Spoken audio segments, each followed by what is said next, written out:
Tandaan mo, Prinsipe Divino, sa pakikihamok sa masasamang tao, talas ng isip, matak gamitin mo. Pagka mahinahon, ay taglayin mo.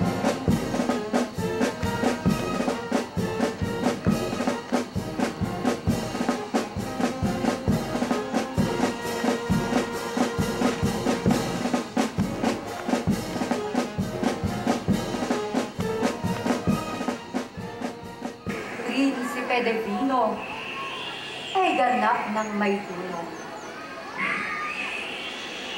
Mabikas, matipuno, at magandang lalaki.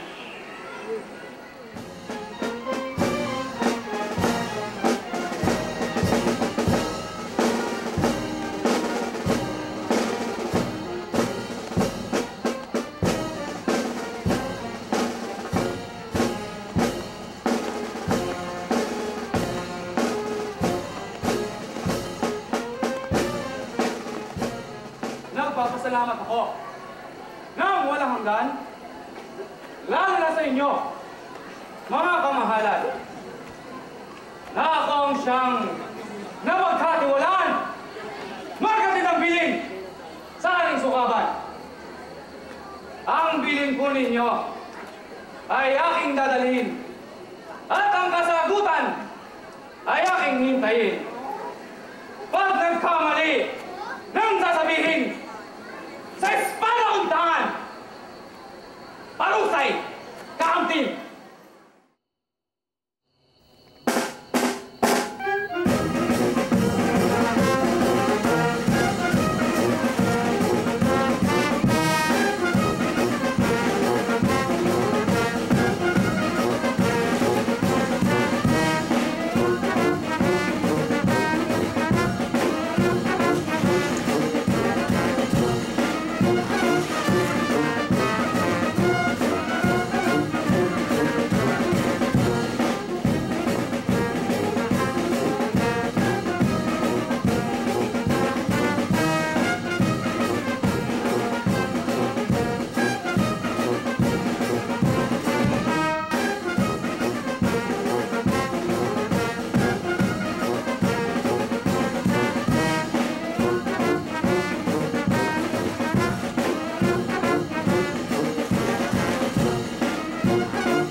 Tingnan ako!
Iho. Halika. Halika.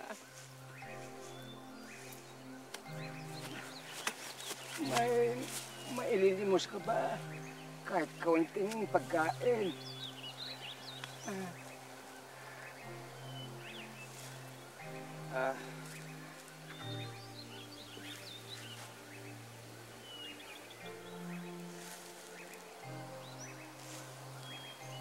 Ito ho. Kunin niyo na. Salamat, hijo.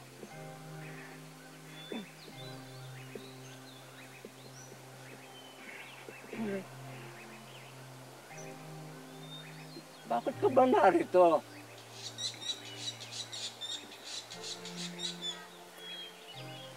Hinahanap po ako. Ano yun, iyo? Sabi mo, baka matulungan kita. Hinahanap ko ho ang ibong Adarna.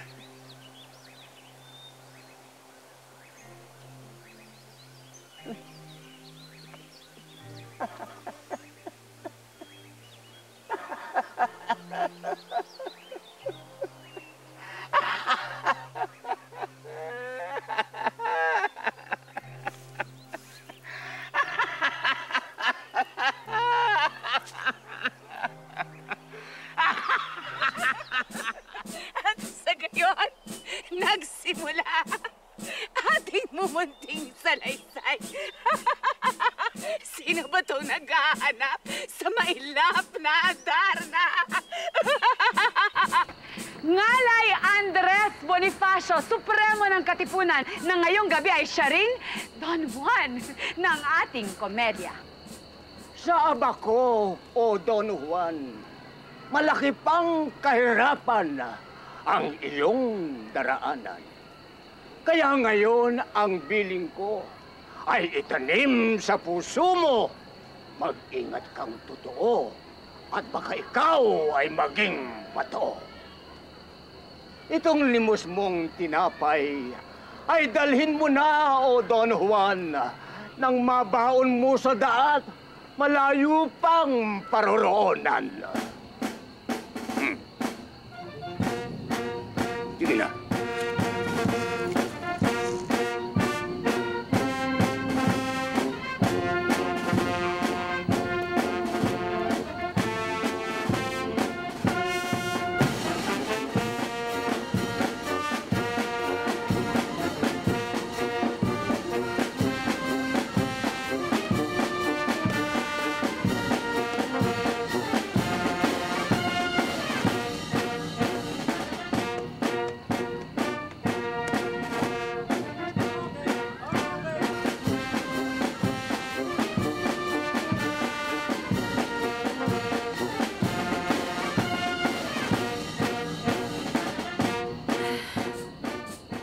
Pag-ibig na makapangyarihan.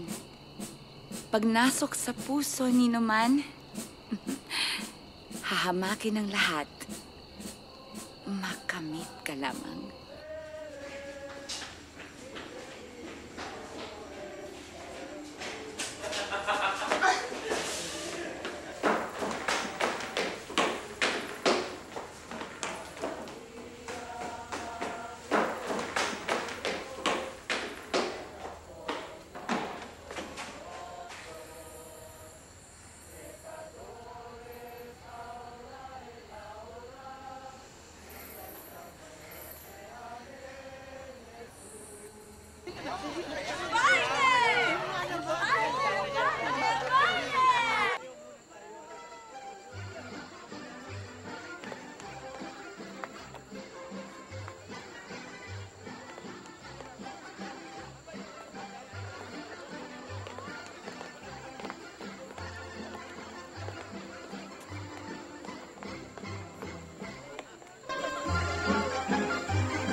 Ang lumalakad ng marahan, matinikman, ay mababaw. Ang lumalakad ng matulin, Kung matinik man, ay malalim. Ang lumalakad ng bigla, nasusubasog, nadarapa. Ang tumatakbo pa kaya, ang di magkadapa-dapa.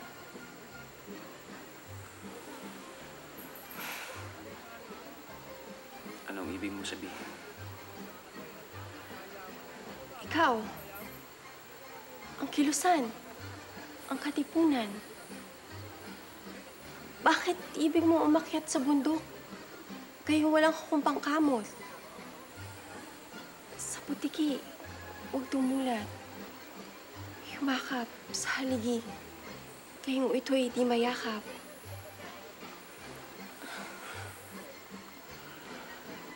Oriang mahal ko.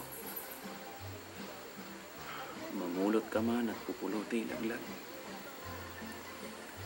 Mabuti pa, kaibigan, ang magsakit na umakyat.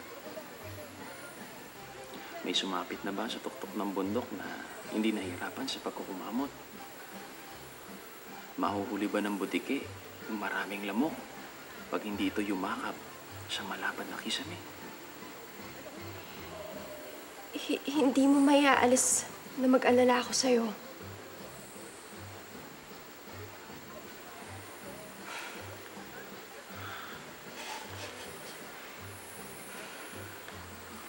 Walang ligaya sa lupa ang hindi dinilig ng luha.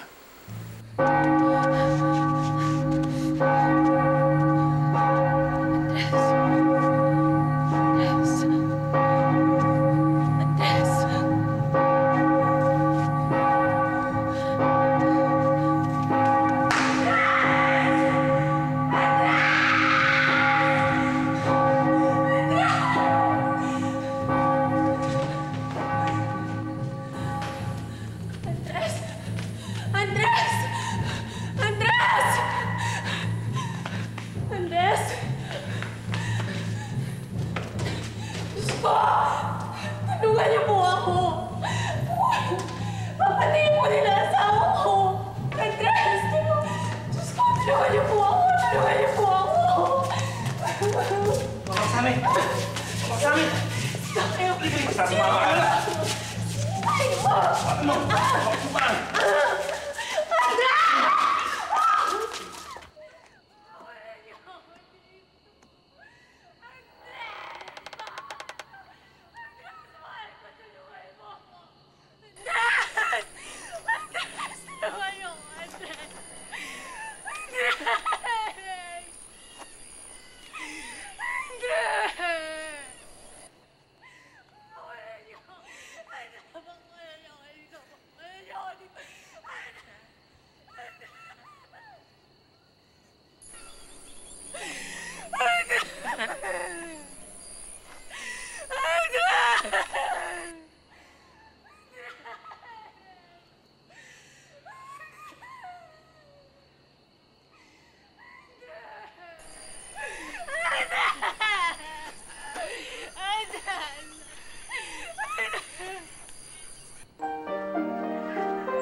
Inang, ano ba naman yung babaeng yun? Nakakatakot naman siya. Wala tayong magawa. Gera kasi gabi-gabi na lang. Dami nating panagoy naririnig. Mabuti pa kumanta ka na lang.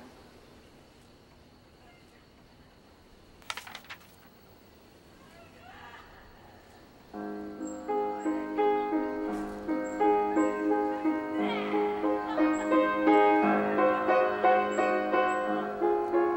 Maria.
Hindi maganda ang takbo ng revolusyon. Dito sa Cavite, ang Katipunan ay nahati sa dalawang paksyon. Ang mga Magdalo, ito yung grupo ng mga Katipunerong tapat kay Aguinaldo. At ang Magdiwang, ito naman yung grupo na tapat kay Bonifacio. Upang masolusyonan ang pag-aaway, inanyayahan nila ang supremo ng Katipunan, si Andres Bonifacio. Doon sa bahay na yun sila nagtipon at nagkasundo na magtatag ng isang revolusyonaryong pamahalaan. Nasa loob sila ngayon nagbobotohan. Kinakailangan nating ibigay ang tungkulin ng Direktor del Interior sa isang may pinag-aralan. Bakit hindi natin ibigay kay Don Jose del Rosario, isang abogado? Ano ang alam ng isang botekero? Bawiin mo yung sinabi mo! Bawiin mo! Kalokohan ang eleksyon na to! Isang malaking pandaraya! Walang bisa ang eleksyon na ito! Yan si Andres Bonifacio. Akalain mo namang Direktor del Interior lang ang posisyong nakuha niya. At kinontra pa ng ilang miyembro ng grupo ni Aguinaldo ang kanyang pagkakahalal. Palibasa, nasa teritoryo nila tayo. Ikaw pa rin ang supremo ng Katipunan. Ikaw pa rin ang dapat mamuno ng revolusyon. Siriaco, tipunin mo mga tao natin. Bukas na bukas aalis tayo dito sa Cavite. Hindi magkakaroon ng bisa ang eleksyon kung hindi ito kikilala ni Andres. Siya pa rin ang pinunong kinikilala ng marami sa ating mga sundalo. Hindi pwede dalawang pinuno ng revolusyon. Si Mio ang nahalan na Pangulo. Siya ang dapat na mamuno. Hahatiin ni Andres ang puwersa ng revolusyon kapag binigyan natin siya ng pagkakataon. Kaya nga kailangan natin magmadali. Kailangan makumbinsin natin ang ibang probinsya na kilalanin ang eleksyon. At paano si Andres? Ano man ang gawin ni Andres, kailangan maitatag natin ang revolusyonaryong pamahalaan. Kung hindi, babagsak ang revolusyon.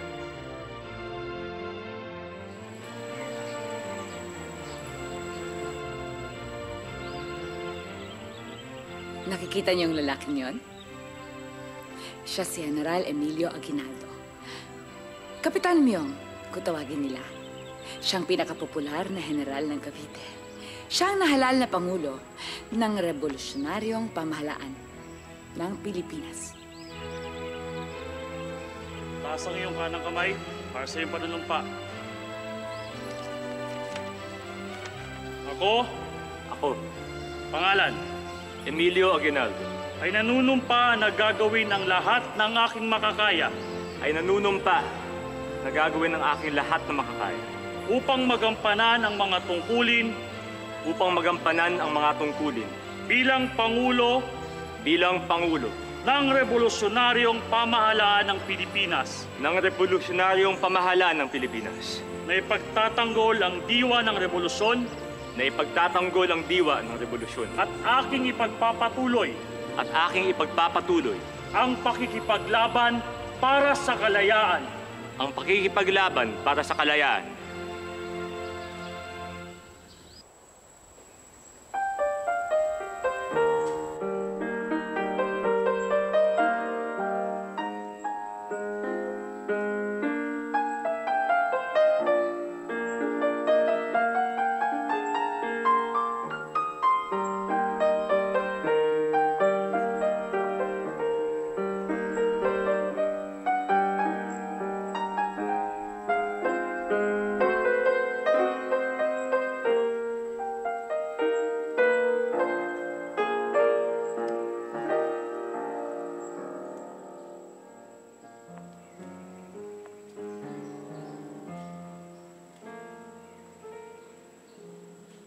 Saan nga ba ako natapos sa kwento? Alam ko na.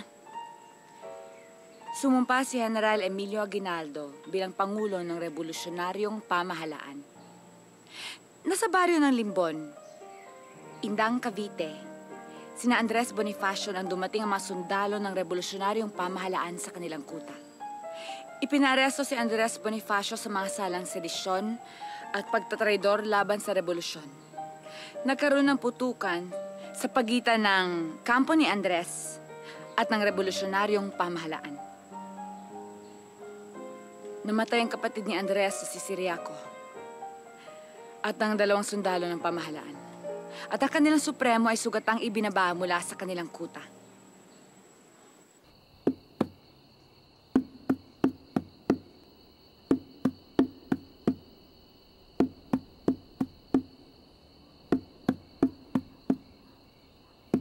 Siriaco? Bakit ka umiiyak? Sa tingin mo ba makakalis ka pa ng buhay dito sa Cavite? Hindi nila ako papatayin. Kahit anong mangyari. Ako pa rin ang kanilang supremo. Wala kang kapit dito. Mismong mga general mo bumaliktad na. Alam mo bang buong bayan ng Cavite galit sa'yo? Gagagawa nila, General. Pio del Pilar at Noriel ang mga yan. Siniraan nila ako sa taong bayan. Huwag mong sisihin ang ibang tao.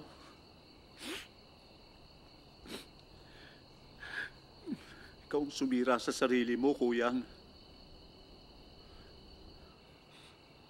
Anong iisipin ng mga taong bayan pag nalaman nilang pinapaaresto mo yung kapwa nila Pilipino?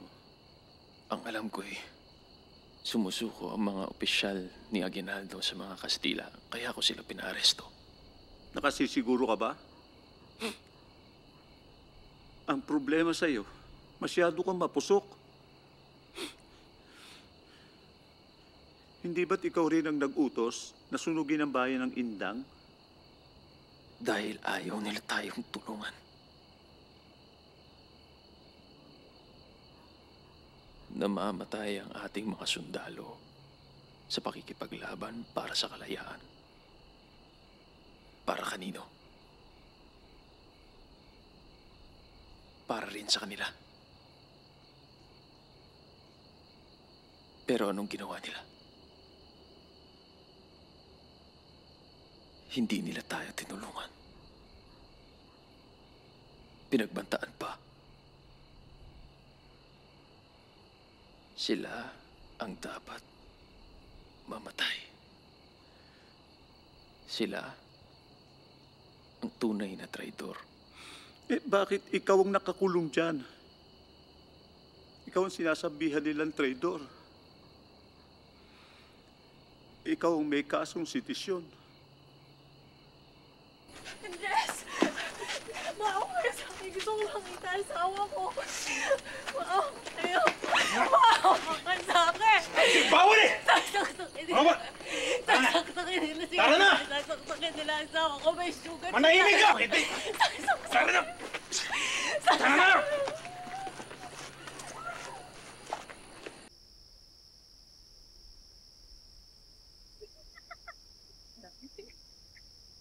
Inaresto na daw si Andres. Hindi ba't ito naman ang iniutos mo? Ano ngayon ang plano mo? Malinaw ang pagtatraidor ni Andres. Nais niyang pabagsakin ng revolusyonaryong pamahalaan mo. Hindi isusuko ni Andres ang pagiging pinuno ng revolusyon. Hihingi siya ng tulong sa mga natitira niyang general ng katipunan upang patumbahin ang revolusyonaryong pamahalaan. Ngayon pa lang ay nag-iipon na siya ng sandatahang hukbo. Pag nakarating si Andres ng Maynila, tsak, maraming susunod sa kanya. Mga nganib ang ating sariling hukbo. Si Andres ang nagpasiklab ng revolusyon. Walang armas. Walang karanasan sa pakikipagyera. Pikit batan niyang hinarap ang mga Kastila. Sino sa atin may ganong klaseng tapang? Si Andres ang revolusyon. Ngayon siya ng kalaban? Paano nangyari yun? Pero tapos na ang panahon niya. Naggawa na niya ang lahat ng dapat niyang gawin. Magkakaroon ng paglilitis. Ang Hodisyon de Guerra ang magpapasya kung nagkasala nga sa revolusyon ng Supremo.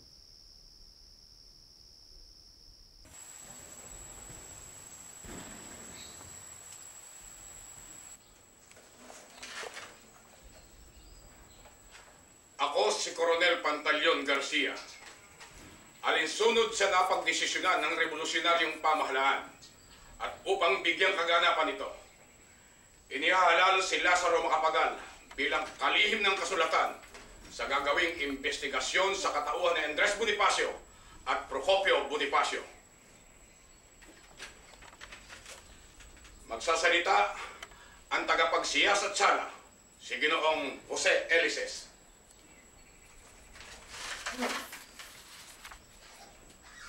Sedisyon at pagkatraidor ang kasong ihaharap kay Procopio at Andres Bonifacio.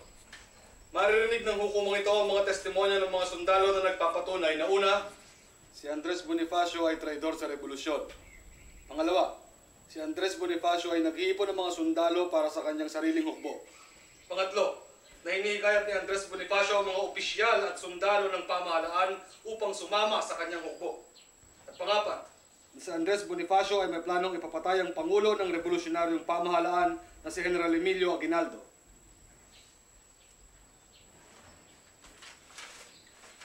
Magsasalita ang tagapagtanggol ni Andres at Procopio Bonifacio. Placido Martinez po. Depensa para kay Andres Bonifacio. Hinihingi ko po sa audisyong ito na maging bukas ang isipan sa pagdinig ng kaso ni Andres Bonifacio. Sapagkat nagkasala po man si Ginoong Andres Bonifacio, alinsunod sa kartilya ng Katipunan, ang bawat isa po sa atin ay karapat-dapat na patawarin. Yun lamang po. Isidoro Gonzales po. Yaban din lamang na porsado ko magsalita. Nais ko lang pagbigay alam sa audisyon na ito na si Procopio Bonifacio ay hinimok at sinangkot lamang ng kanyang nakakatandang kapatid na si Andres Bonifacio para sa kanyang planong pabagsakin ng revolusyonaryong pamahalaan. Saan ko po dadalhin mga biyad? Dalin mo sa kabilang silid para marinig nila.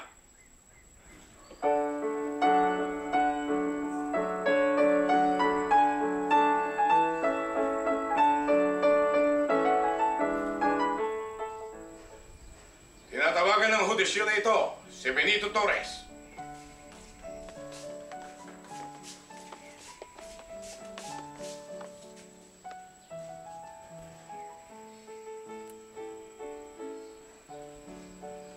Lapit! Lapit! Ilan taong ka na? 21 anyos po. Sigurado ka?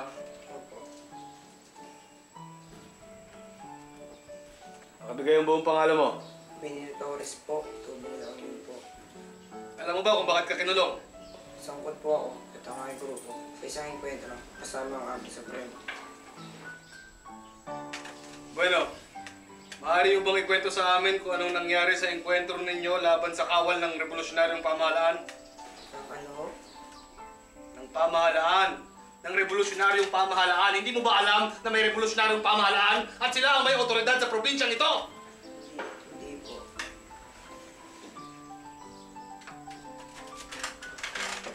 Bueno, ano nangyari sa enkwentro? Sino una nagpaputok? Nauna pumaputok ang kapatid ni Supremo na si Ariaco. Nagulat na lamang po ako nang malaman ko na may pag-aaway na nagaganap sa labas ng aming guta. Tapos? Sinabihan ko po ang aking mga kasama na huwag mapaputok. Namatay po si Ariaco sa enkwentro. Nasugatan po ako na paputokan ng aming Supremo. Bueno, saan kayo papunta nila Andres Bonifacio? Ang alam ko lang po ay paalis kami ng Cavite. Saan kayo kumukuha ng baril? Hindi ko po alam. Pagkain? Hindi ko rin po alam. Ano alam mo? Sagutin mo ang tanong! Ang alam ko lang po ay may 5 biyag na kasama. Inutos ni si Ariaco na kalbuhin sila. At bakit? Hindi ko po alam. Meron bang katanungan ng mga tagapagtanggol? Wala po. Ikaw? Wala din po. Sige, makaalis ka na.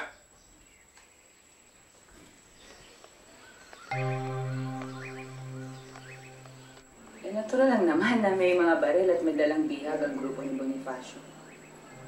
Hindi ba nasa gitna tayo ng revolusyon? Yan ay kung may autoridad si Bonifacio. Ganito kasi yun. Ang kampo ni Bonifacio ay hindi kinikilala ang revolusyonaryong pamahalaan. At ang pamahalaan naman ay hindi nagbibigay ng autoridad kay Bonifacio. Ngayon, si Bonifacio ay nasa teritoryo ng revolusyonaryong pamahalaan. Kaya dahil dyan, medyo tagilid. Ang lagay ni Bonifacio.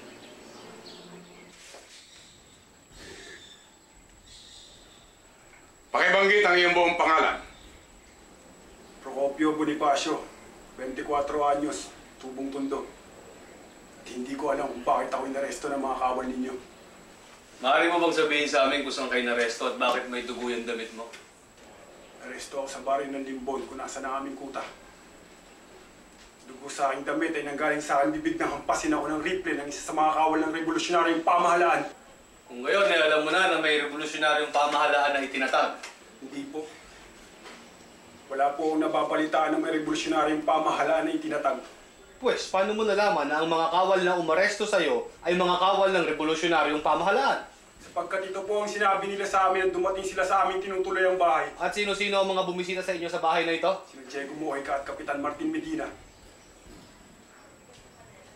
Sila lamang? May 2 taga Malabo na napadaan. Domingo at Ramos ang narinig kong pangalan. May hawak na baril ang mga kawal ni Andres Bonifacio. Ilan at saan galing ang mga ito? Galing Balara. Hindi ko alam kung ilan. Alam mo ba na ang ilan sa mga baril ninyo ay galing sa revolusyonaryong pamahalaan? Hindi. Malamang ay kay Teniente Coronel Pedro Hiron ang galing ang mga baril. Maaari mo bang sabihin kung sino ang unang nagpaputok sa naganap na engkwentro kahapon ng umaga sa pagitan ng mga kawal ninyo at ng mga kawal ng revolusyonaryong pamahalaan? Unang nagpaputok ang mga kawal ninyo. Ipasok ang naunang testigo.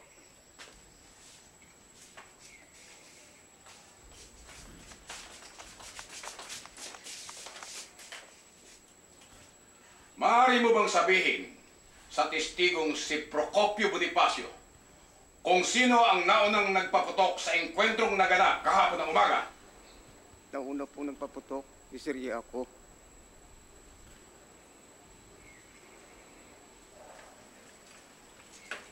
Inuulit ko. Sino ang unang nagpaputok? 3 metro ang layo ko nang una kong narinig ang putok ng baril.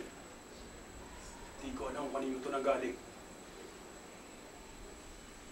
Sige, makaalis ka na. Alam mo ba na 2 sa kawal ng revolusyonaryong pamahalaan ang namatay kahapon? Hindi ko alam. Bakit nanatili kayo at ang mga kawal ninyo sa Limbon pagkatapos magkaroon ng Pangulo ang revolusyonaryong pamahalaan? Hinihintay lamang namin ang tao magtuturo sa amin ng daang patungong Balara. Hindi naman namin alam na may Pangulo na pala ang probinsya ng Cavite. Ilang beses kayong sumulat ng inyong mga kapatid sa mga opisyal at kawal ng revolusyonaryong pamahalaan upang hikayatin silang sumali sa inyo at upang manghingi ng pera pambili ng mga baril? Kahit minsan na hindi namin hinikayat ang mga opisyal ninyo sa pamamagitan ng sulat o anuman na sumali sa amin. Sinungaling! Sino-sino kayo nagpulong para patumbayin ng revolusyonaryong pamahalaan? Walang pagpupulong at pagpaplanong naganap. Dino! Ano mo na? Ay! Ano kaya mo? Ano? Ipagpapatuloy bukas ang investigasyon! Hindi nga ba, yun daw kapatid niyang babae, inasawa ng isang praile. Totoo kaya yun, Chang? Bakit sa tingin mong inumpisan nilang revolusyon na hindi pa handa ang mga Pilipino? Dahil gusto nilang ipatalo agad. Pero natuloy naman ho ang revolusyon, hindi ba? Dahil yun kay Aguinaldo. Hindi nga ba laging talunan niyang si Andres at saka yung hukbo niya? Ay, naiinggit lang sila kay General Aguinaldo. Ngayon talagang naniniwala na kung gusto lang nilang pabagsakin ang pamahalaan natin dito sa Cavite.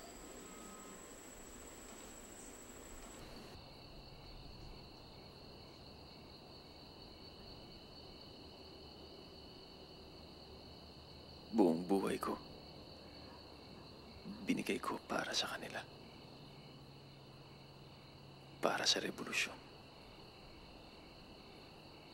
At ngayon, isa akong traitor. Mapakana lamang ito ng kampo ni General Aguinaldo, kuya. Sinisiraan ka lamang nila.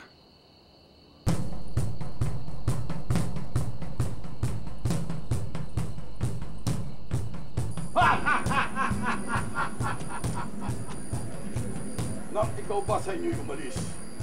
Nangako ka bang babalik? Nasayang ang panaginip! Pagkat dito! Dito kita ililigpit! Ayoko nang angay-angay! Lumaban ka kung lalaban! Kung hangad mong yaring buhay, hangad ko ika'y mapatay! Sa bagay pala, ika'y lalaban! Atin ang signal!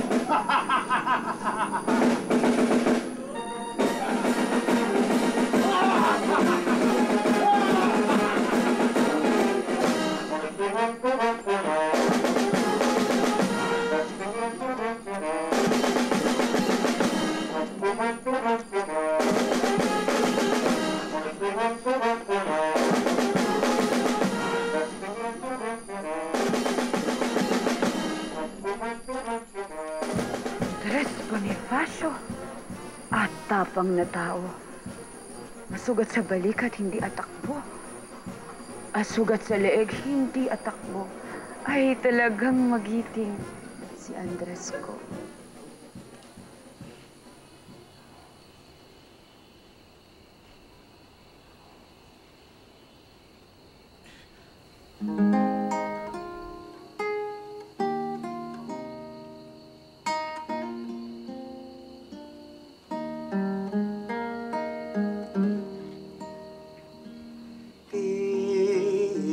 Pinupumusin ka, niring kaluluwa, nakakawamis mo'y mabangong sampaga. Dalisay sa linis, nakakila sa ganda, matimyas na bukal ng madlang ligaya. Edeng maligaya na kinarululukan ng galak at tuwa, kakamis-tamisan. Ada kang maningning ng matunghayan, asam iyong bulaklak agad sumisikat.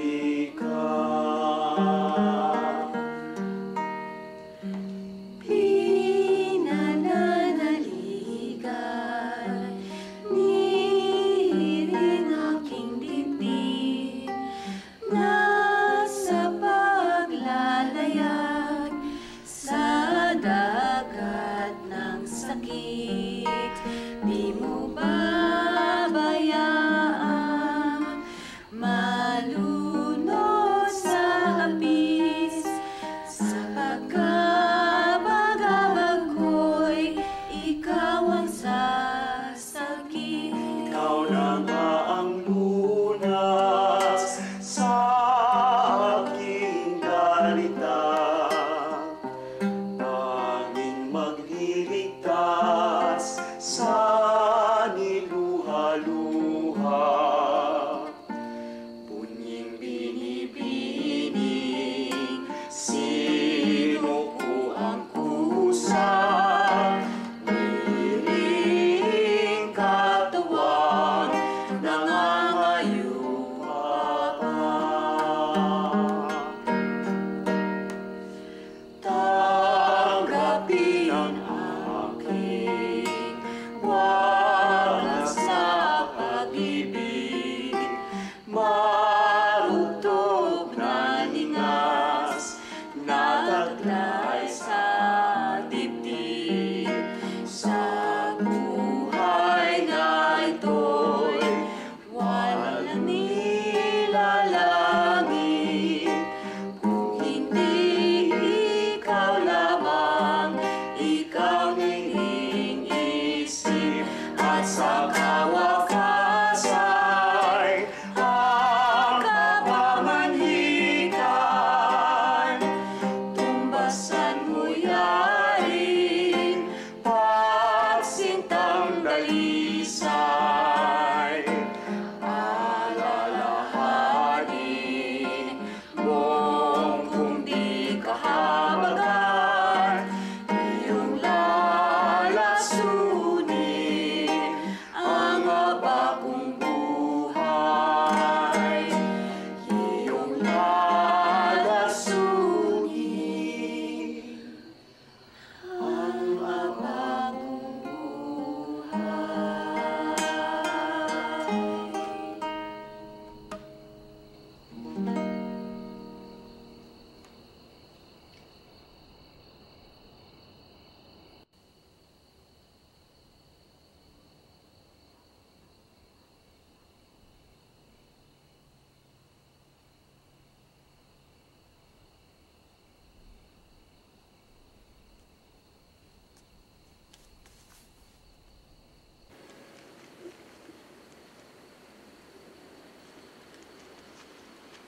Bawal pumasok.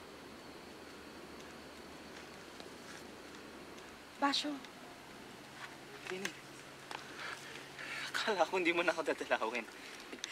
Tumakas lang ako kay Chakaridad at kay Ignacia. Kailan ka harap sa audisyon? Bukas yata eh. Anong sasabihin mo?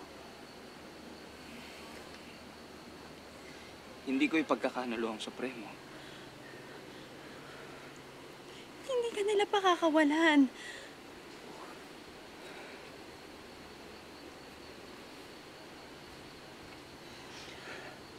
Alam ko.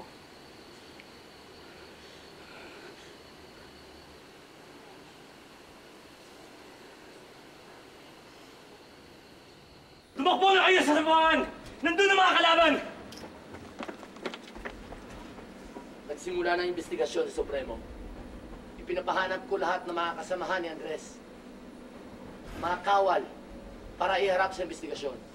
Nasaan ang mga hinatan ni Andres? Ang mga general ng Supremo, nasa Maynila at Bulacan po ang karamihan. Ang ilan naman nasa Batangas ay nanumpa na sa atin. May plano ba silang itakas si Andres? Wala. Ang alam lang nila para sa revolusyon ang ginagawa natin. At paano kung sa halip na mabuo, ay mas lalo magkawatak-watak ang ating pwersa? Mangyayari lang yan kung panatilihin natin buhay si Andres. Siya ang sisira sa revolusyon. Isa lang ang sentensya sa isang traitor. Hindi pa tapos ang paglilitis! Araw-araw, unti-unti tayo nauubos habang nagdadagdagan ang mga pwersa ng mga Kastila. Kulang na kulang na ang maralamas natin. Anumang araw ay maaaring sakupin muli ng Kastila ang bayan. Hindi ko alam kung hanggang kailan kami tatagal. Pero pinipilit namin sa ngalan ng revolusyon at ngayon sasabihin mo sa akin na kailangan ko ipapatay ang supremo ng katipunan, ang tao nagpasiklab ng revolusyon!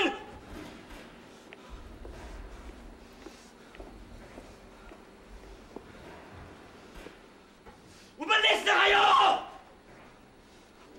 Siguradong magpapasya ang judisyon na traidor si Andres at kamatayan ang sintensya nito. Ipagpapalit mo ang revolusyon para lang mabuhay si Andres?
Buong pangalan? Nicolas Guzman po, 27 anyos, Tubong, Bulacan. Ano? Linawan mo ang pagsasalita! Nicolas Guzman po, 27 anyos, Tubong, Bulacan. Alam mo ba na may revolusyonaryong pamahalaan na namamahala at may otoridad sa probinsyang ito? Na may sariling hukbong pansadatahan ng pamahalaang ito? Opo. Opo, alam mo! O opo, sasagutin mo!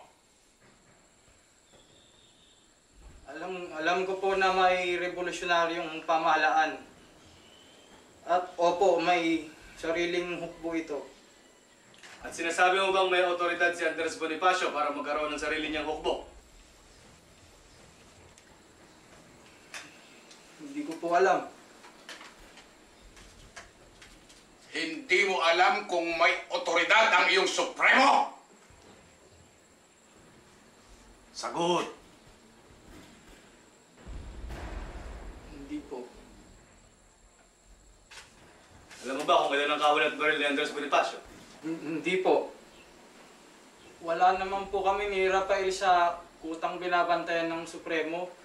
Hindi nga po kami sumasama sa kawal niya. Ibig mong sabihin, hindi ka kasama sa kawal ni Andres Bonifacio? Nasa ilalim po kami ni Teniente Coronel Ticong. Dati po. At ngayon?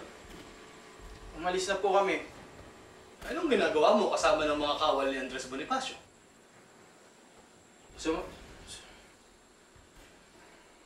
Sumama po kami dahil gusto po namin makarating ng Balara. Narinig po namin na doon po sila pupunta. Sa pagkakaalam mo, meron bang permiso mula sa pamahalaan si Andres Bonifacio na tumigil sa bayan ng Limbon at maghikayat ng sarili niyang hukbo? Wala naman po akong naririnig na permiso galing sa pamahalaan. At sa pagkakaalam mo, meron bang pagpupulong na ginaganap sa bahay nila Andres, Ciriaco at Procopio? Hindi ko po alam, malayo po ako sa kanila eh. May impormasyon ka bang nalalaman hinggil sa paghikayat ni Andres Bonifacio sa mga kawal at opisyal ng pamahalaan na sumali sa kanya kapalit ay pera? Naku, wala po akong alam diyan. Nagpapadala ba ng sulat si Andres Bonifacio sa mga opisyal o kawal ng pamahalaan?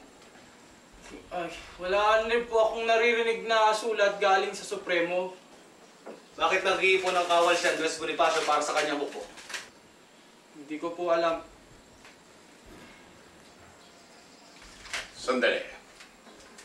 Nicolas Guzman, pinaplano ba ni Andres Bonifacio na pabagsakin ang revolusyonaryong pamahalaan?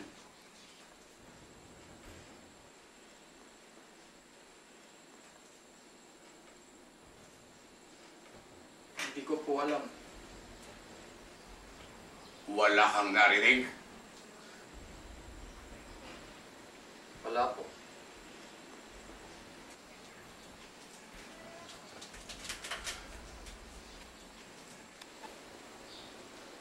Ang laki-laki naman palang lalaki nitong si Nicolas. Saan kaya nagtatagong bayag nito? Sino kayang susunod?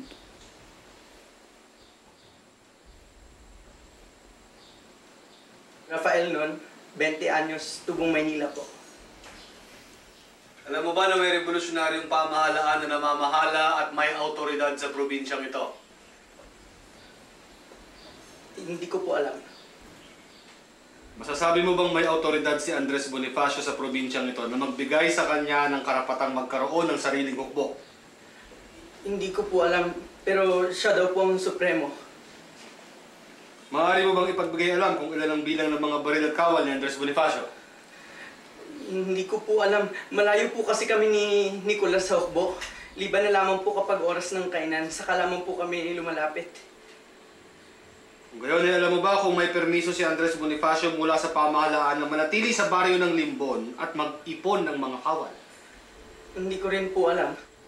Madalas ba magdaos ng pagpupulong sina Andres Bonifacio at ang mga kapatid niya sa bahay na tinutuluyan? Sino-sino dumadalo dito? Hindi ko rin po alam. Wala naman po akong nakita.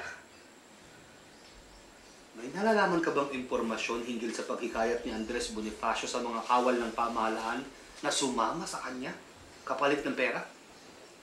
Wala po akong alam tungkol doon.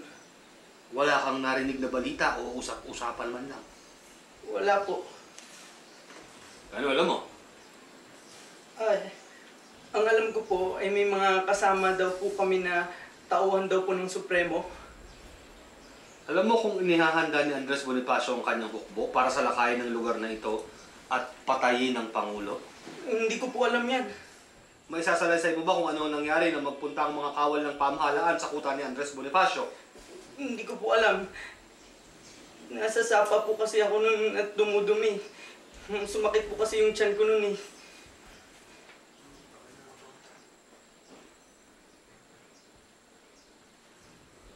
Pwede na po ba akong umalis? Sumasakit na po yung tiyan ko eh. Wala po akong alam. Hindi po. Wala po akong alam.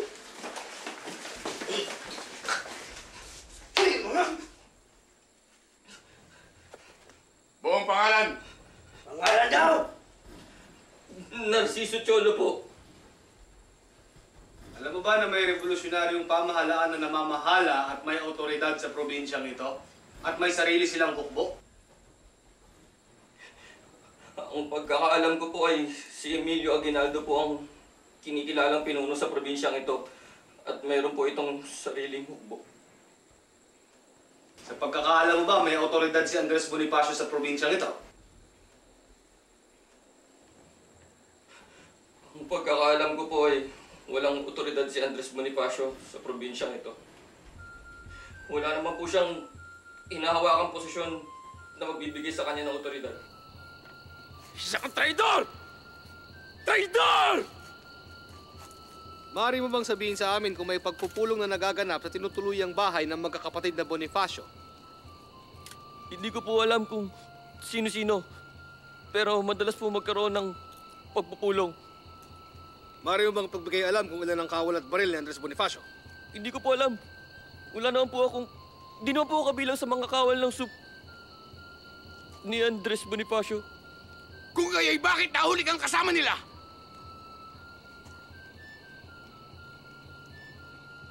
Nais ko lang po makarating ng Maynila. Maaari mo bang isalaysay kung ano nangyari nung umaga ng Abril 28? Wala po ako alam sa nangyaring engkwentro. Malayo po kasi ang tinutuluyan namin sa lugar kung saan ito naganap. At hindi mo alam kung sino ako nang nagpaputok? Hindi po. Tumakbo po ako at kinuha ko ang aking anak. Nagtago po kami sa kakauyan. Isa kang tuwag! Isa kang tuwag! Buwag! Makakaalis ka na! Sige na!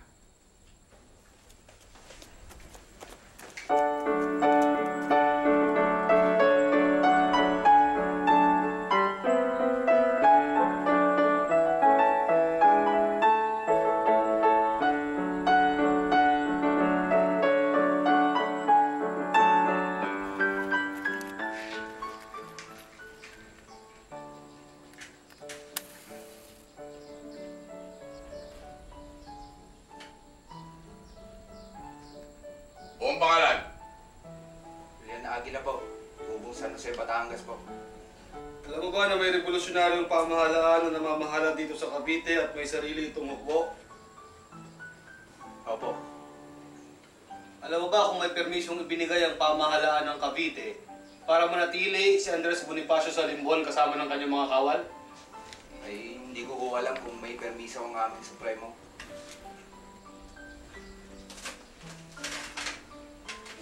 May mga pagpupulong bang nagaganap sa tinutuluyang bahay ng magkakapatid na Bonifacio? Sino-sinong dumadalo rito at ano ang pinag-uusapan nila? Ang pagkakaalam ko po ay naipag-uusap ang aming Supremo at ang kanyang mga kapatid kay Diego Mojica at ang sumunod na araw ko ay kay Santos Nocon. Ngunit hindi ko alam kung ano ang laman ng kanilang usapan. Pero kung ako ang inyong tatanungin, bumibisita lamang ko ang dalawa.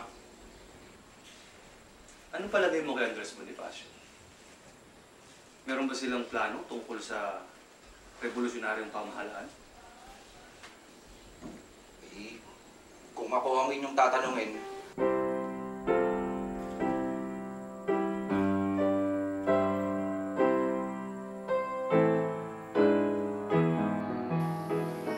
O bituing nasa langit, bulaklak na walang hapis, inyo kaya nasisilip akong sawit na sa sakit. Kaila kaya sa inyo na dito ang mga tao, kapatid man o katoto, ay lihim na kaaway mo. Kung ikaw ay masasawi, sa lupa ay mapagawi. Ang sayo ay ngumiti, may paglibak at aglahi. Lahat dito ay saliwa. Walang hindi balintula. Ang mabuti masama at ang masamay dakila.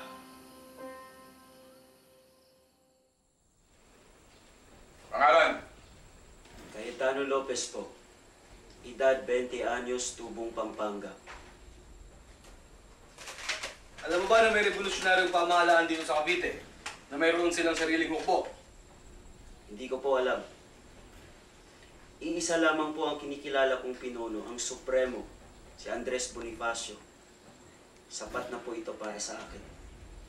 At sa pagkakaalam mo ba may autoridad si Andres Bonifacio sa lugar na ito? May permiso si Andres Bonifacio mula sa pamahalaan na manatili sa baryo ng Limbon kasama ng mga kawal niya.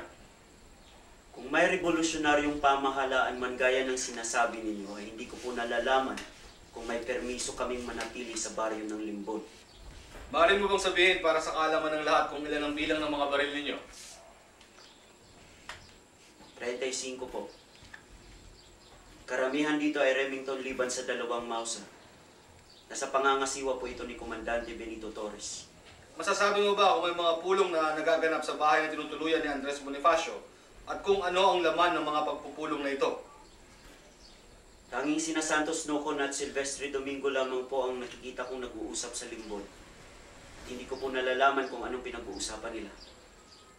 Meron ka bang alam tungkol kay Andres Bonifacio at sa mga kasamahan niya, hinggil sa mga plano nila? At meron ka bang nalalaman kung may masama silang binabalak tungkol sa revolusyonaryong pamahalaan? Wala po akong alam sa mga plano ng aking Supremo. Ikaw ba'y may nalalaman sa nangyaring engkwentro noong umaga ng Abril 28? Wala po akong alam tungkol dito. Hindi mo narinig ang mga putok ng baril? Narinig po. Ngunit hindi ko alam kung saan nanggaling ang putok o kung sino ang natamaan.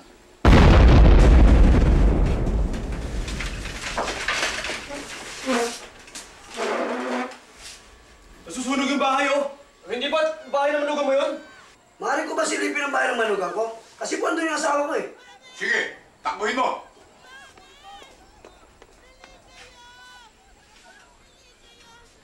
Mamaya na natin ipagpatuloy ang investigasyon.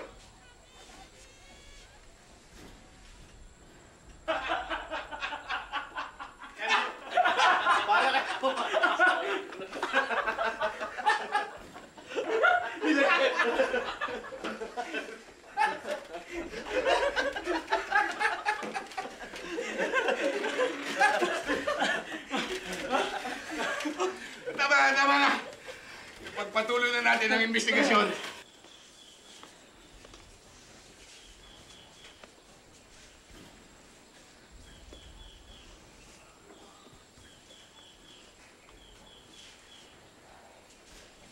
Pakibanggit para sa lahat ang iyong buong pangalan. Viviano Rojas po. Ilan taong ka na? 24 años. Kapalagay mo ba may permiso si Andres Bonifacio para magtipo ng mga kawal? Sa pagkakalam ko po, wala po siyang permiso. Madalas pa magpulong sila Andres Bonifacio at ang mga kapatid niya sa tinutuluyan nilang bahay? Sino-sino ang tumatalo sa pagpupulong na ito? Madalas pong magpulong sina Andres Bonifacio at ang kanyang mga kapatid na si Procopio at kasama ni na Diego Mojica at isang nagngangalang Domingo Santos. At ilan pa pong mga taong hindi ko po nakilala. At anong alam mo sa engkwentrong naganap sa pagitan ng mga kawal ninyo at ng mga kawal ng revolusyonaryong pamahalaan?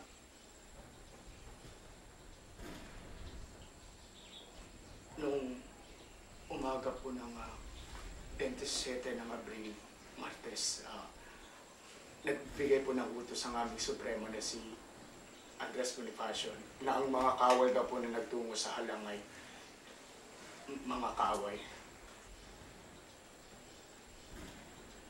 Kaaway? Ang mga kawal ng revolusyonaryong pamahalaan?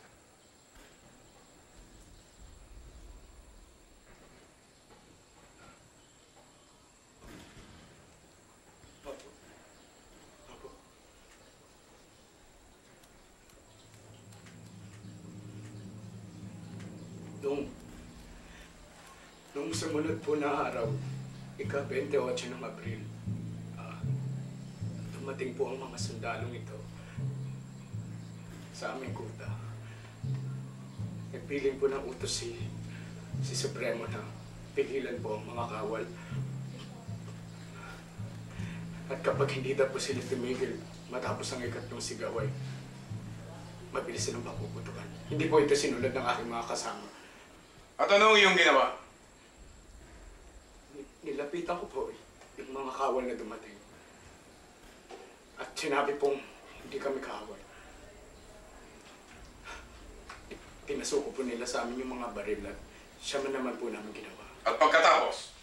Nung makapasok po yung mga kawal sa aming kutay, naglaban po ang Supremo at ang kanyang mga kapatid.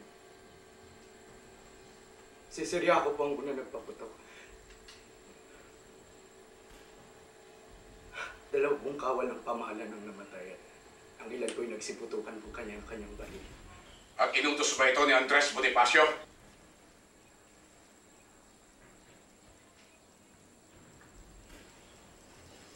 Hindi ko po alam. Hindi ko na po narinig kung iniutos. Dahil nung nagpaputok po si Siriaco, tinamaan ako ng bala sa tagiliran.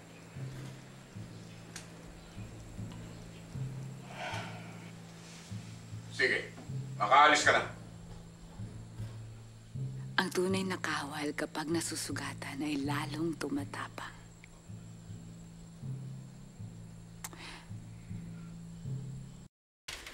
Tawagin si Pedro Hiron. Opo.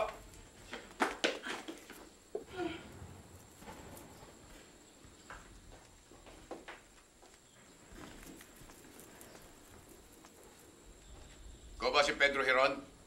Hindi po. Anong ginagawa mo rito? Hindi ko alam. Tinulak lang po ako ng mga gwardya. Itatanong ko lang po kung anong gusto niyong merienda.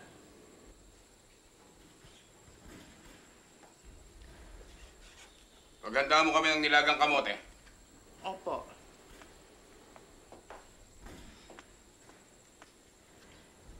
Teniente Coronel Pedro Hiron, 27 anyos, tubong baliwag. Sa palagay mo ba, may otoridad si Andres Bonifacio dito sa Cavite at may karapatan siyang magtayo ng sarili niyang hukbo dito? Sa pagkakaalam ko po ay walang otoridad si Andres Bonifacio. At ilan ang bilang ng mga baril at kawal ni Andres Bonifacio? Ay, hindi ko po alam, sapagkat hindi ko naman po ninais mapabilang sa mga kawal ni Andres Bonifacio. At bakit naman?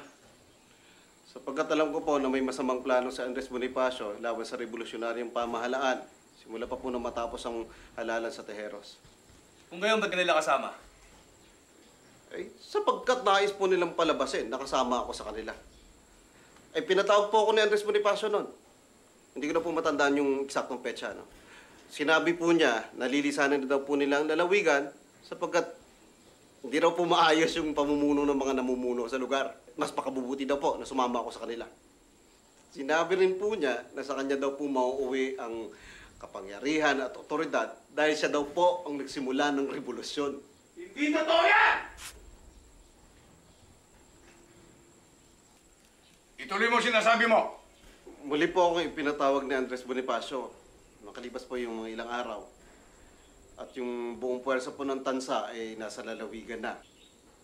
Pinuntahan ko po yung bahay na tinutuluyan ni Andres Bonifacio. Ano daw pong mangyayari sa amin doon? At dahil nga po siyang nasa kapangyarihan, mapipilitan daw po si Emilio Aguinaldo na pumailalim sa kanya. At kung hindi daw po sumunod sa utos niya, ay ipapapatay niya daw po ito. Pagkatapos po, inabutan po niya ako ng 10 piso bilang kabayaran para patayin po si Emilio Aguinaldo sakaling hindi daw po sumunod sa utas niya. Sinungaling! Putang ina mo, papatayin kita paglabas mo! Hindi totoo yan! Tumahimik kayong dalawa! Langhiya ka, Hiron! Tumahimik kayong dalawa!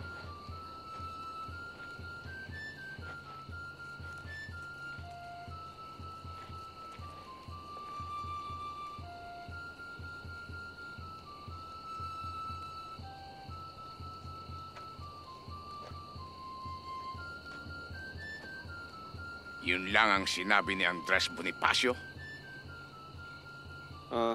Sinabi niya rin po na bibigyan niya po lahat ng kakailanganin ko. Gawin ko lamang po gusto niya. Ano namang ginawa mo? Alam ko pong hantong sa malaking gulo, kaya umiwas na po ako. Tumiwalag po ako sa hukbo ni Andres Bonifacio. Pumunta po ako ng Buenavista, Malabon. Idinilang ko po na magtitipon po ako ng mga kawal. Kung ganun, talaga nagtitipo ng kawal si Andres Bonifacio. Opo. Kung sakali daw pong matalo ang hukbo, ay aalis siyang kasama ng mga to. At kung hindi naman daw po matalo, mananatili po sila sa lalawigan at mapipilitan po ang lahat na kilalanin ng kanyang otoridad. Napag-alaman ko rin po na kinumbinsi niya ang mga opisyal na sumali sa kanyang hukbo. Mismong mga kawal na nga po ni Andres Bonifacio nagsasabi na umalis sila sa lalawigan para po makiiwas sa gulo. Subalit ayaw niya pong pumayag.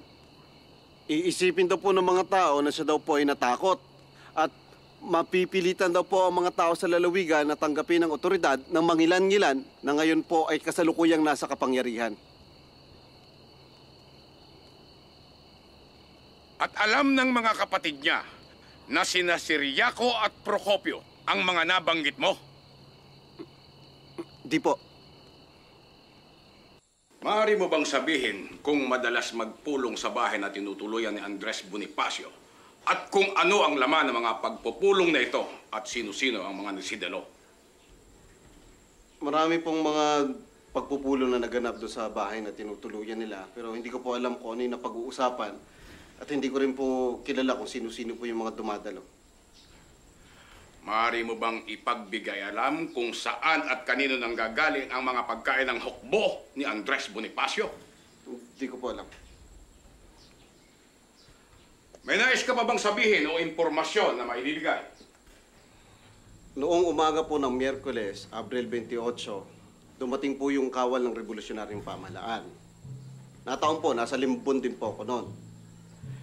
Sinubukan ko pong pumagitna nung magkaputukan sa panig ng magkakapatid na Bonifacio at sa kawal ng revolusyonaryong pamahalaan para po pigilan sila. Pero nagpaputok pa rin po si Siriaco na naging sanhi po ng pagkamatay ng dalawang revolusyonaryong sundalo. Balak nga bang pabagsakin ni Andres Bonifacio ang revolusyonaryong pamahalaan? Kaya ba nakikipagpulong siya kina Diego Mojica at iba pang mga opisyal? Ang mga sinasabing baril na nakumpiska sa kanila.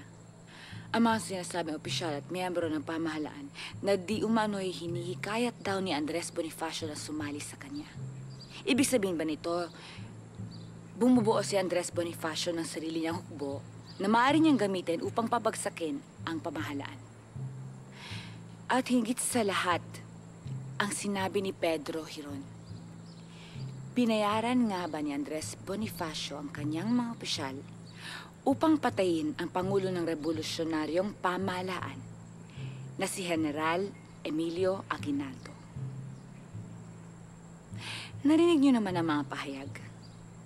Ilan lang ba ang nanatiling tapat sa kanilang supremo? Kayo nang bahalang magbilang. Hindi pa tapos ang paglilitis.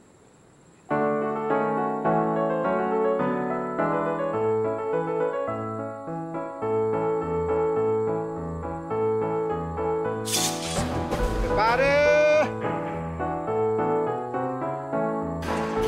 Apunten!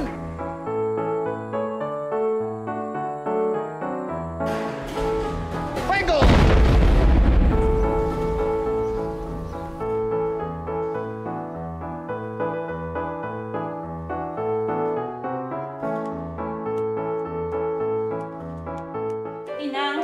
Inang, hindi kaya makabubuting sumabay na tayo sa mga tao?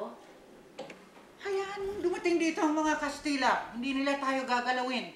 Tapat na mamamayan tayo ng pamahalang Kastila. Opo. Sino yan? Herbacio! Paano ka nakatakas ng kulungan?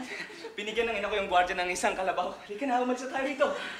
Hoy! Saan mo dadalhin ang aking pamangkin? Umatras na ho ang pwersa ni General Aguinaldo. Pinapasok ng mga Kastila ang buong bayan. Kailangan na hong lumikas ng lahat ng tao. Ano kung dumating sila? Buti nga para matapos na ang gulo. Pero nakikiusap po ako. Baka umalis ka na rito. Sasama ho ako kay Herbacio Chang. Hindi ko po kayo pipilitin kung ayaw ninyong sumama, pero aalis ho ako. Paalam. Tinang! Huwag kang umalis! Inaakala ng madami na magtatagumpay ang revolusyon. Si Gobernador General Polavieja biglang nagkasakit at napilitang bumitaw sa pwesto. Isang malupit na general ang pumalit sa kanya. Si Gobernador General Primo de Rivera ang nagpapatay kay Rizal. Sabay sa unti-unting pagkalugmok sa kaso ni Andres Bonifacio ang unti-unting pagbagsak ng lalawigan ng Cavite. Isa-isa, muling sinakop ni Gobernador General Primo de Rivera ang mga bayan sa paligid ng Naik. Madaming inosenteng Pilipinong napatay. Babae, bata, matanda. Walang itinira mga Kastila. Pinilit ni General Aguinaldo at ng kanyang mga sundalo na ipagtanggol ang kanilang mga bayan. Ngunit matapos ang madugong labanan, ay bumigay na rin ang bayan ng Naik sa mga Kastila. Napilitan si General Emilio Aguinaldo na ilipat ang Kapitolyo ng revolusyonaryong pamahalaan sa Maragondon, ang huling bayan na hawak ng mga Pilipino. Sa gitna ng kaguluhang ito, itinuloy ang paglilitis kay Andres Bonifacio.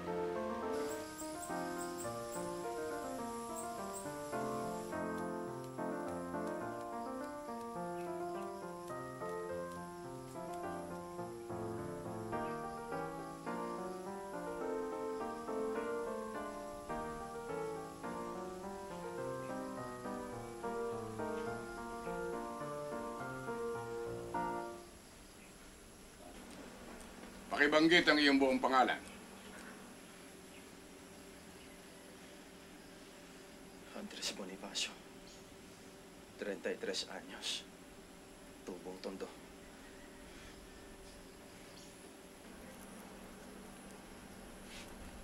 Alam mo ba na sa probinsyang ito may revolusyonaryong pamahalaan na namamahala at may otoridad? Wala akong nalalamang pamahalaang namamahala sa probinsyang ito. Alam mo ba na may hukbong sandatahan dito sa Cavite? Ang alam ko lang, mayroong mga opisyal na nandirito. Tulad nila, General Alvarez, General Del Pilar, General Tirona, at General Aguinaldo. Masasabi mo bang may otoridad ka sa pamahalaan ng probinsyang ito? Hindi ko alam na meron pa na palang tinatag na pamahalaan, kaya't hindi ko masasabi kung meron akong otoridad dito o wala.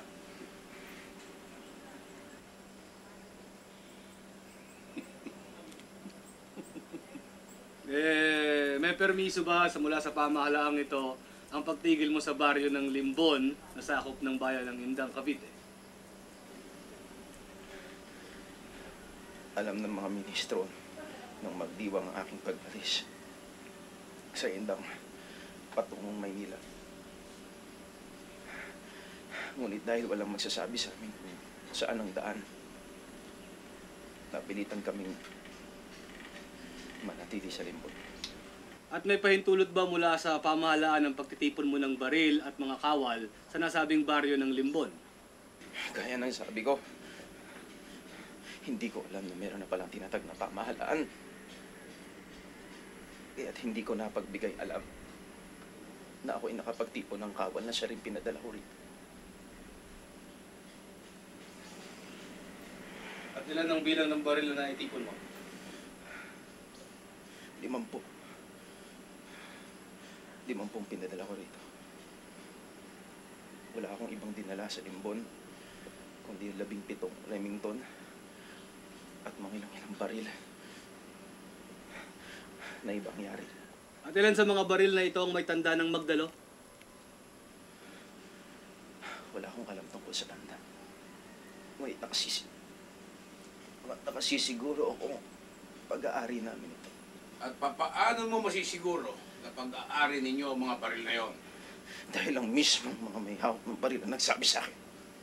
Kung gayon, wala kang inutusan sa mga kawal mo para burahin ang tanda ng Magdalo sa mga baril. Wala akong inutusan magtanggal ng tanda! Kilala mo ba sila Pedro Giron, Benito Torres, Ginoong Pio del Pilar at sa Ginoong Modesto Ritual? Kilala ko sila. Kung gayon ay natatandaan mo na ang mga sulat mo na nahihikayat sa kanila na dalhin ang mga baril sa Limbon at kumampi sa'yo. Ni minsan ay hindi ako nagsulat kanino man na nagsasaad ng iyong sinabi. Gaano kadalas ang pagpupulong niyo sa Limbon at sino-sino ang mga kasama mo sa pulong na ito? Wala akong naalala ng pagpupulong na naganap maliban sa mga nakasama ko sa Limbon.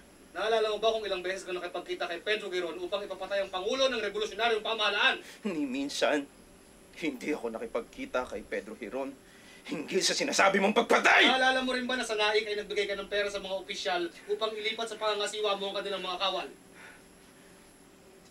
Hindi ako nagbigay ng pera kanino.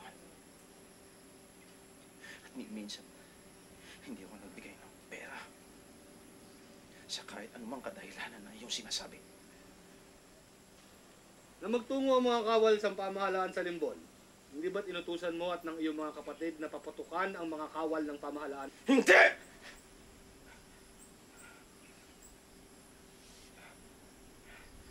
Sa katunayan, binigyan pa namin sila ng sigarilyo. Maayos kaming nagkahiwalay.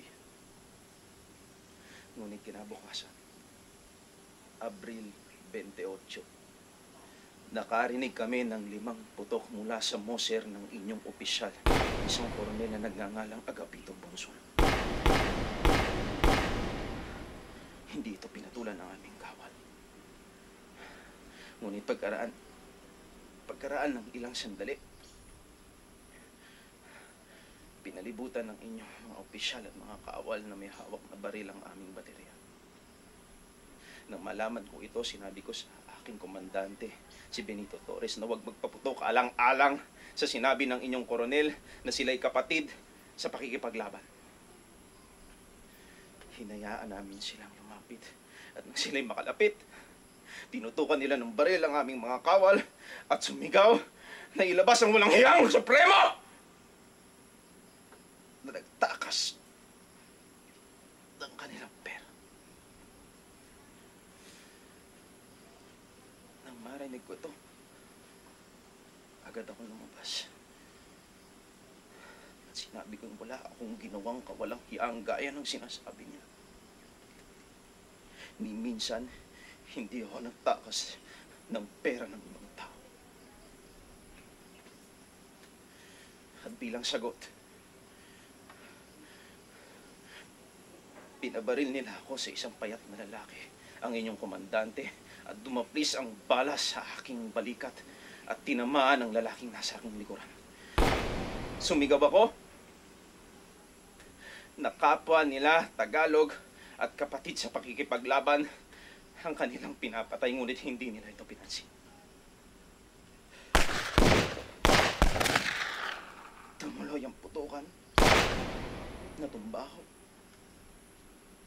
at ako'y sinaksak sa leeg ng inyong isang opisyal.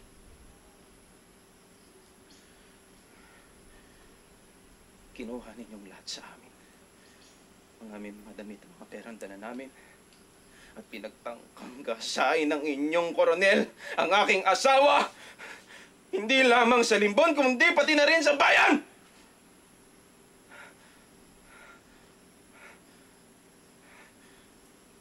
Maaari mo bang ipagbigay alam sa lahat kung anong klase ng mga baril ang dala ninyong magkakapatid?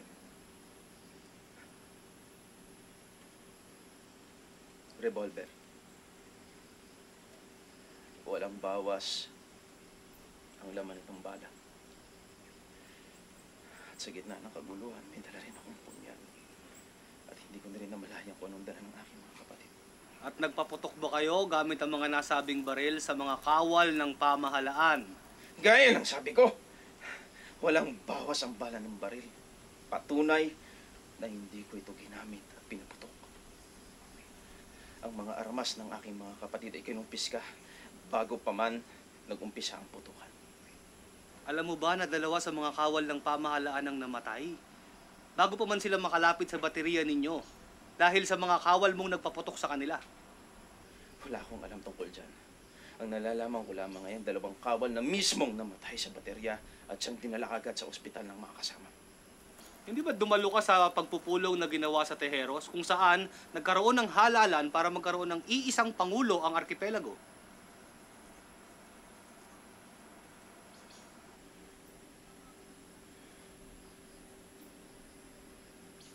Oo.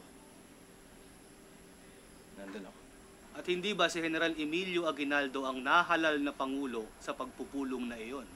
Naging magulo ang pagpupulong na iyon. Kaya't hindi ko masasabi na si Ginoong Emilio Aguinaldo ang ng arkipelago. Ibig mong sabihin, hindi mo alam na nanumpa na si Emilio Aguinaldo bilang Pangulo ng Arkipelago? Hindi ko alam.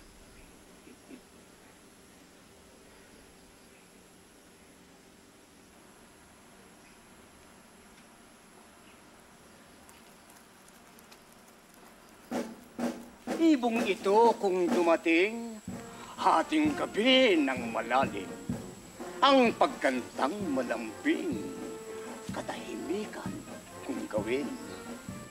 7 awit na maganda, aba, 7 rin at iba't iba.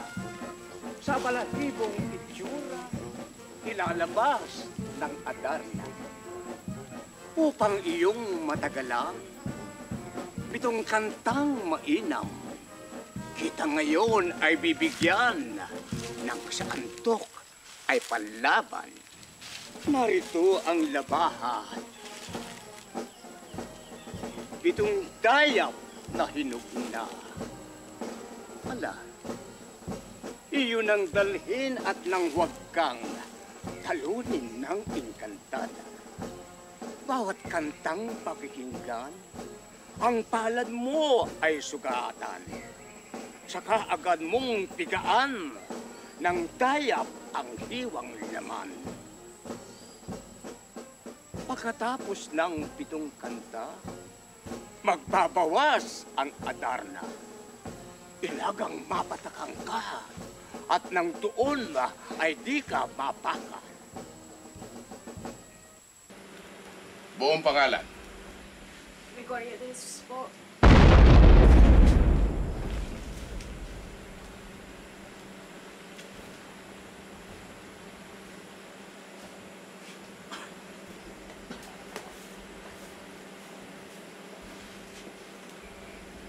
Maaari bang ipagbigay alam mo kung sino ang nagpasimula ng engkwentrong naganap noong umaga ng Abril 28 sa Limod? Ang mga dumating pong kawal, ang mga nagsimula ng lahat. Masasabi mo ba kung sino ang unang nagpaputok? Hindi ko po masasabi. Tumakbo po ako sa kakahuyan nang makita ko ang paparating na kawal. Ano ang alam mo sa 5 bihag na kasama ninyo? Pagkakaalam ko, espiya ito ng kalaban. May mga pagpupulong bang naganap sa bahay na tinutuluyan ninyo? Wala po. Alam mo ba na may isang pangulo ng arkipelago? Hindi ko po ito alam. Alam mo ba na pinag-utos ni Andres Bonifacio na paputukan ng mga kawal ng pamahalaan pag dumaan sila ng Limbon? Wala po ako narinig na gantong utos.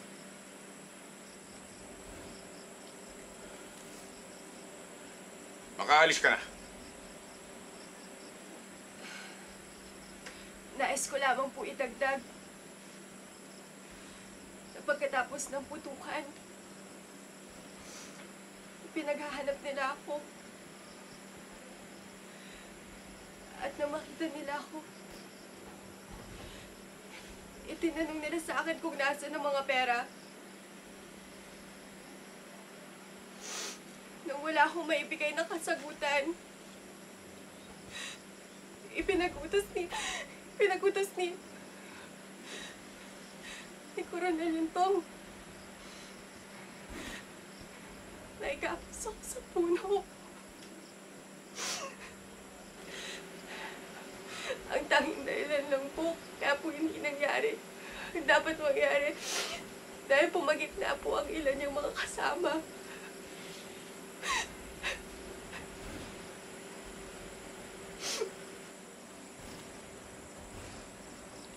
Salamat. Makaalis ka na. Sa dalampasigan ng dagat, Maynila, luneta ang tawag ng mga Kastila, ay doon binaril ang kawawa.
Bigay mo to kay General Noriega.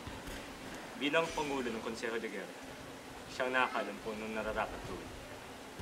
Opo.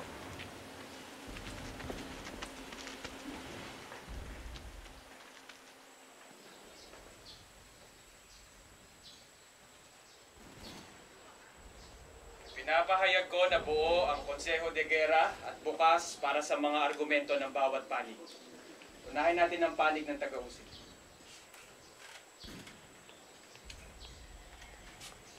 Alinsunod sa mga kasulatan ng investigasyon, lumalabas na si Andres Bonifacio at ang mga kapatid nito na si Procopio at si Riaco Bonifacio ay nagtraidor sa revolusyonaryong pamahalaan.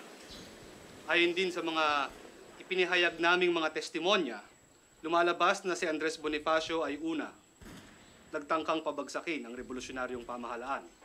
Pangalawa, hinikayat ni Andres Bonifacio si Pedro Giron para ipapatay ang ating Pangulo. Pangatlo, si Andres Bonifacio ay nag-utos sa kanyang mga kawal na paputukan ang kawal ng revolusyonaryong pamahalaan at dahil dito sa engkwentrong ito, dalawa sa ating mga kawal ang namatay.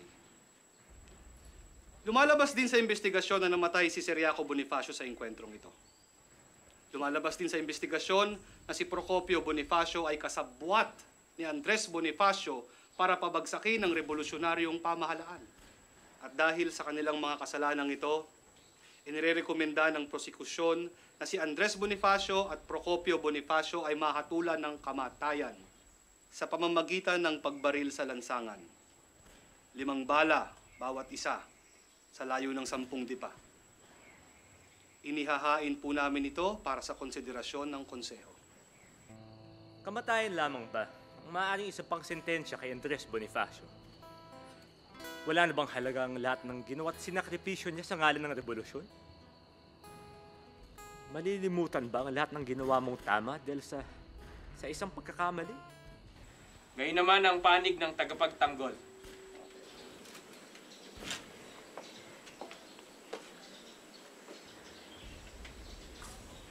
Bagaman wala sa kakayanan ko ay napili ako para ipagtanggol si Ginoong Andres Bonifacio. Magsisimula na po ako.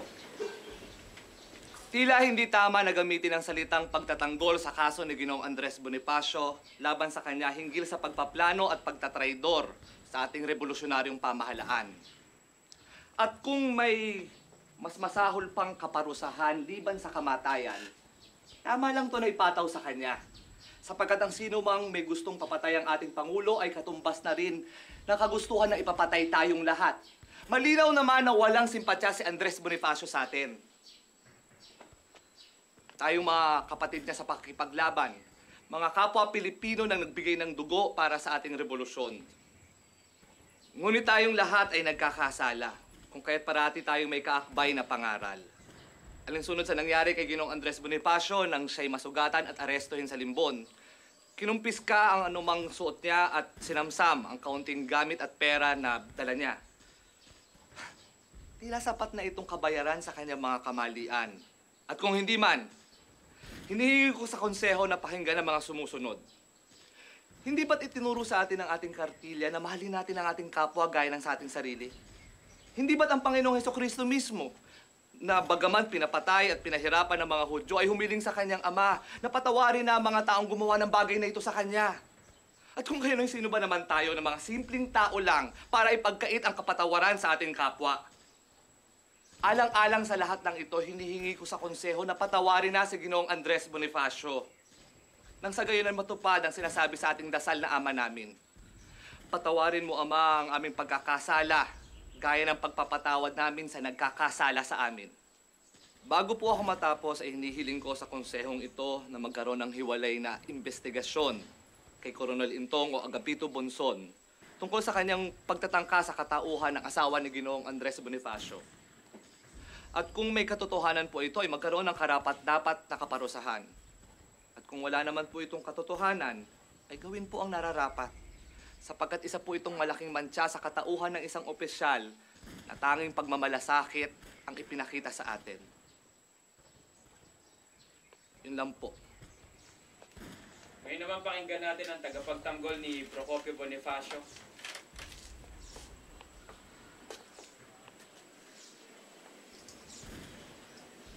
Base po sa naging investigasyon, malinaw na si Procopio Bonifacio ay walang hinikayat na opisyal.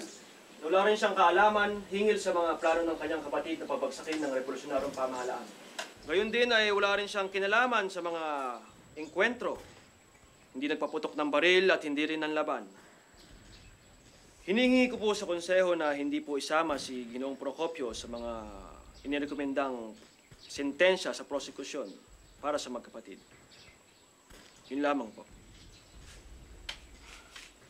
Permiso para magsalita. Ikinalulungkot ko pero tapos na ang pagkakataon mo. Hindi niyo ko maaaring pagbawalan, ha? Tapos na! Hindi niyo ko pwede pagbawalan! Sa kaso! Karapatan ko ipagtanggol ang aking sarili! Karapatan ko! Walang pwede ang paglilitis na ito! Karapatan ko ipagtanggol ang aking sarili! Nasa loob ngayon ng mga miyembro ng Consejo de Guerra ng Revolusyonaryong Pamahalaan dito sa Cavite. Nag-uusap-usap at nagtatalo-talo kung anong nararapat na sentensya para kay Andres Bonifacio at sa kapatid niyang si Procopio. Ay, sa wakas, may desisyon na.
Para saan yan? Para sa revolusyon.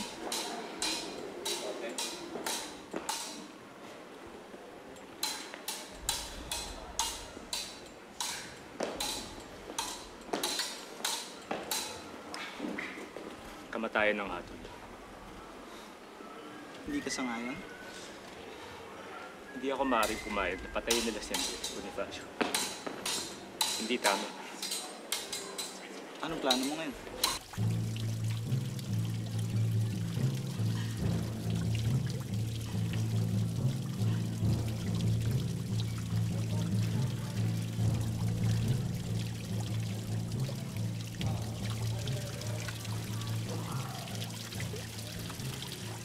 Ihatid mo ito kay General Noriel. Sa kanyang kamay mo mismo iabot.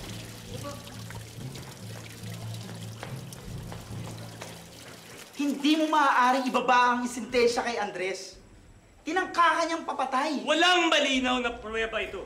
Si Pedro Hiro na nga mismo ang nagsabi, isa sa mga opisyal niya, at anong katibayan natin na hindi siya nagsisinungaling? At ang pagbuo niya ng sarili niyang hukbo. Nag-iipon siya ng puwersa laban sa revolusyonaryong pamahalaan. Malinaw ito sa kasulatang nilabas niya sa naik. Hindi ba't kasali ka din sa mga general na nagtipon sa naik at sumali sa kanyang hukbo noon? At hindi ba mga pangalan niyo rin ni General Noriel ang nakapirma dun sa kasulatan na yun? Ipapapatay ka rin ba kayo?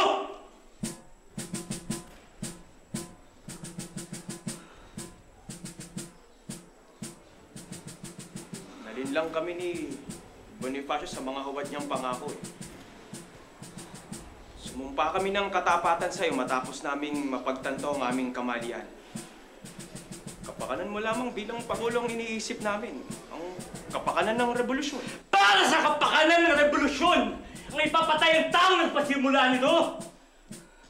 Ang tanging kasalanan ni Andres ay ang labis niyang pagmamahal sa revolusyon. Ipapadala ko si Andres sa isang malayong lugar kung saan hindi na siya magpapagulo. Pero hindi ko siya ipapapatay!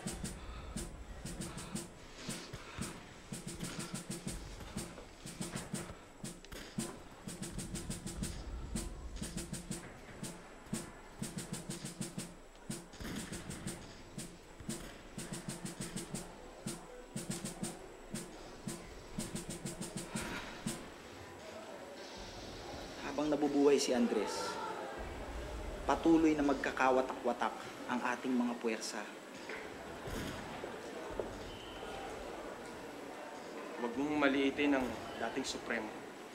Marami pa rin siyang mga kawal at mga general. Nasa kritikal tayong bahagi ng revolusyon at hindi maaaring magkawatak-watak ang mga Pilipino. Hindi yan mangyayari hanggat buhay si Andres Bonifacio. May tama sinabi mo, hindi maaaring maging dalawang pinuno ng revolusyon.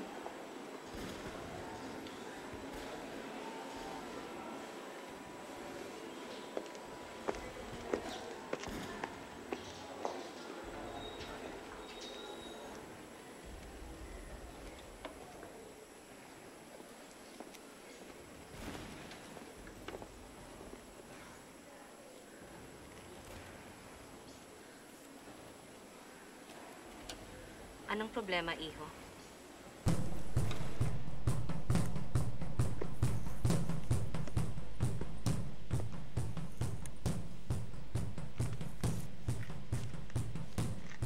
Kunin mo ang magkapatid na Bonifacio sa kulungan at dalhin mo sa bundok tala. Magsama ka ng 4 na sundalo. Ano pong gagawin namin doon? Pagdating sa bundok, basahin mo kay Procopio at Andres ang nilalaman ng sulat. Basahin mo lahat. Sundin mo ang lahat ng nakalagay sa sulat. Susunod po.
Geran, pwede naman muna tayo magpahinga.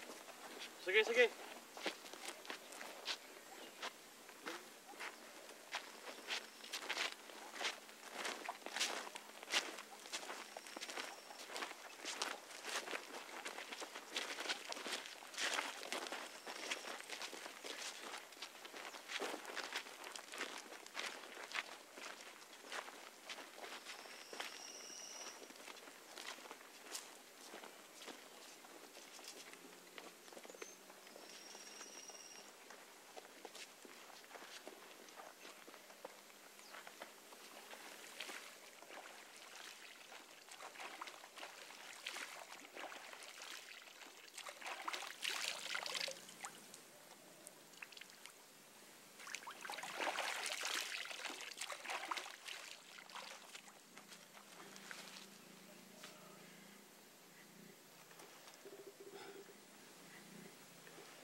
Hoy, makinig kayong dalawa. Komandante Macapagal, alinsunod sa desisyon ng Konseho de Guerra noong ika-8 ng Mayo sa bayan ng Maragondon na bigyan ng kaparusahang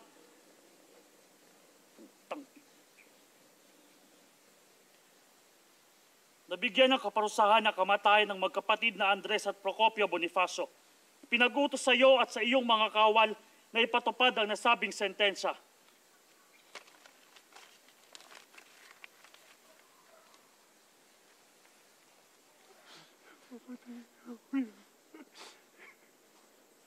Papatay na tayo, kuya.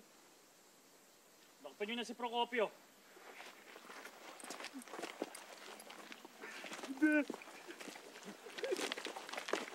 Hindi, kuya! Hindi! Kuya!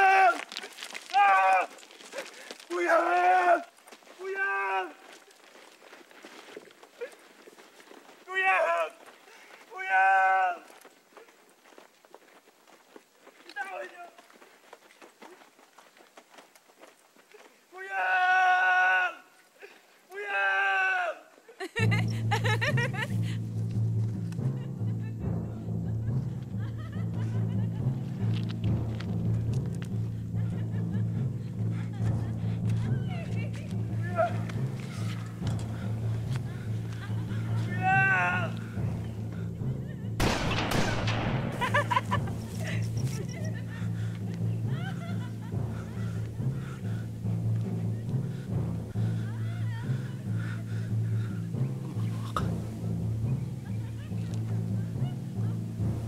Maawa ka.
Aba, marunong palang magdasal to, ha?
Ay. Matapos mapatay si Andres Bonifacio, pinilit ni Oriang na hanapin ang katawan ng kanyang asawa. Isang buwan siyang naghanap. Tumitigil lamang siya upang kumain kung may mapulot na pagkain. Umiinom lamang kapag may matagpuang tubig. Para siyang isang pulubing nanlilimahid at nanlilimos. Hanggang sa may matagpuan siyang mahiwagang kubo at isang mangkukulam.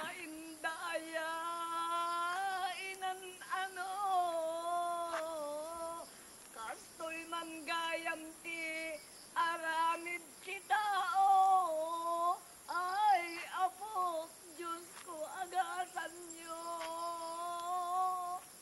To'y sakit na ay At pampanawan. Ay, ayat ang kaunay ako. Saan na kayo iwawawayan sila ko? Kaasya po, tulungan kan mo tinapo, Anual, ano,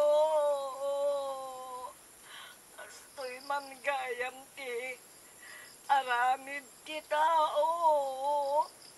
Ay, Diyos ko, kaasyan niyo.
Oriang!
Andres.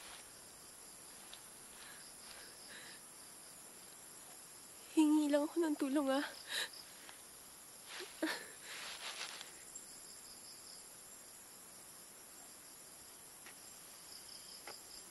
Magmula giliw, nang ikaw ay pumanaw, katawan at puso ko'y walang paglagyan.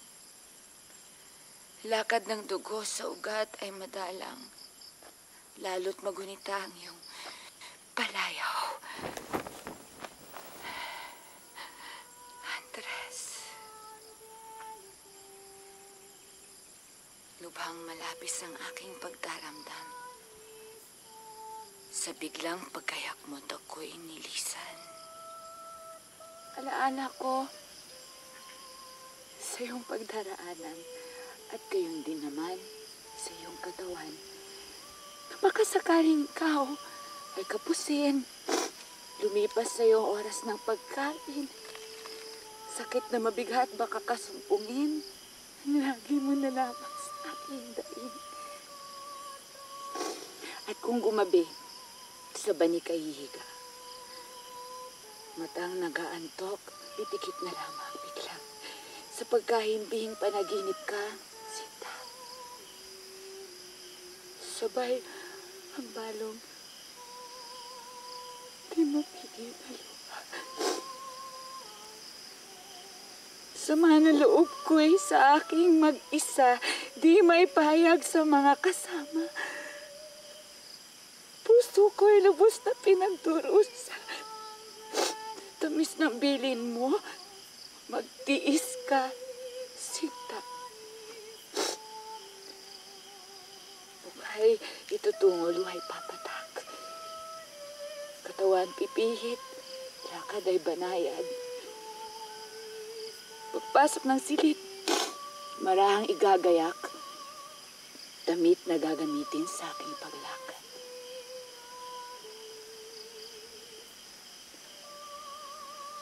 Alam sa'yo, masarap magmahal.